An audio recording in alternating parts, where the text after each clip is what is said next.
In part 2 of the tutorial for creating a slider crank mechanism in 3ds Max, we will look at another method for rotating the mechanism assembly to any orientation in 3D and then driving the mechanism along a 3D spline.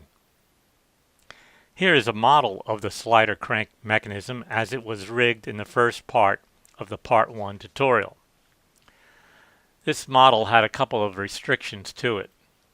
Number one is the fact that if we were to look at this and rotate it to another orientation, let's select it all and rotate it to another orientation, you'll see that it falls apart. The piston still moves in the X direction of the world. In addition, the configuration here is such that the center line of the piston going in the X direction must pass through pivot point of the crank. We'd like to get rid of that restriction. So let's take the piston and move it in the Z direction in the world's coordinate system. So let's go to world, and you'll see up and down is Z, and we're going to move the piston down by some amount here. Let's move it down by about 150, which puts it about there. So you can see that the mechanism is no longer connected. So let's take a look at the math involved in the positioning of the piston and see what changes we have to make. Here is the drawing we used to determine the expression for part 1 of the tutorial. We were concerned with the distance from this pivot point of the crank to the pivot point of the piston. That was a sum of two distances, the horizontal portion attributed to the crank, which is crank sine of alpha, and the horizontal portion contributed by the rod, which was the rod squared, the hypotenuse of the triangle, minus the crank cosine alpha squared. We'd now like to move the piston down by some distance. We'll call that h, and see how that changes the expression. So once again, we want to look at the horizontal portion contributed by the crank, and that is still crank times the sine of alpha, plus the horizontal portion contributed by the rod, which is a factor of the vertical distance h, plus the crank cosine alpha, the portion of the crank, and we find that we just have to add this term h in our expression. So the final expression we want to write is crank times the sine of alpha, again alpha is converted to degrees, plus the square root of rod squared minus h plus crank cosine of alpha, again converted to degrees, and that quantity squared. Okay, then let's fix the supporting structure for the piston and then the expression for it. So first thing we're going to do is take our rails and move them down, and I'll eyeball that to about, let's say about there, and then modify the height of the supporting blocks, and we'll scroll that down about there. Now we want to look at the expression for the piston. So we'll go to position, x direction, and again in this expression we want to add a variable h, so it'll be h plus, and we need to define that variable h. We'll create that and assign it the constant value of 150, since it's 150 units below the center line or the pivot point of the crank. So let's evaluate that, and you can see it brings it back together, and our mechanism now works correctly. The next thing we want to do is modify the mechanism assembly so that it will work at any orientation. Instead of using trig as we did in part 1, we'll take another approach here. Let's add a point helper right here.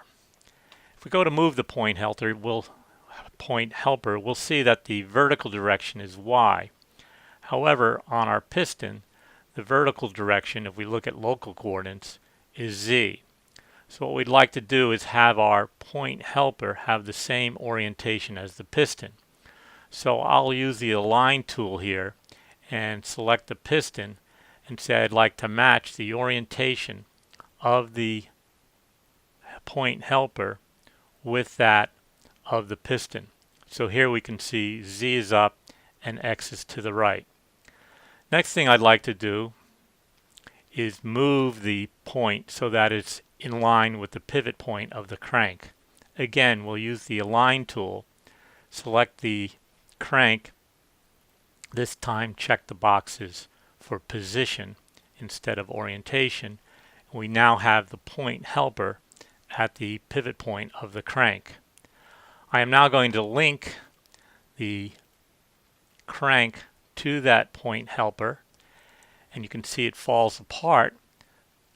And we also want to link the piston with the point helper, and that'll bring it back together. Okay, so our mechanism is working. There is an offset to it. In addition, what I might also want to do is take our point helper and link that to the base. So now we can rotate our base object to any orientation in 3D, and our mechanism will still behave correctly. Let's go on then, and let's bring it back to the way it was, and bring in some additional geometry. And what we'd like to do is drive our mechanism along the rail defined here by a spline. So I'm going to select the base of our mechanism, go to the Motion tab, and click on Position and assign a path constraint. And the path we're going to add is the center line of the rail. We also want to check the box for follow and bank. And one more thing I might want to do is the motion of the crank is pretty hard to perceive in this manner, so let's increase the speed of that. So I'm going to right click on here and go to the dope sheet and look at under the base box, expand that, we have our point helper. Under that we have the crank. In the crank we have its transform rotation, and I'm concerned here about the Y direction. When we look at that, we'll see that in time 0, frame 0, we have an angle of 0 degrees. At the end of the animation we have an angle of minus 360.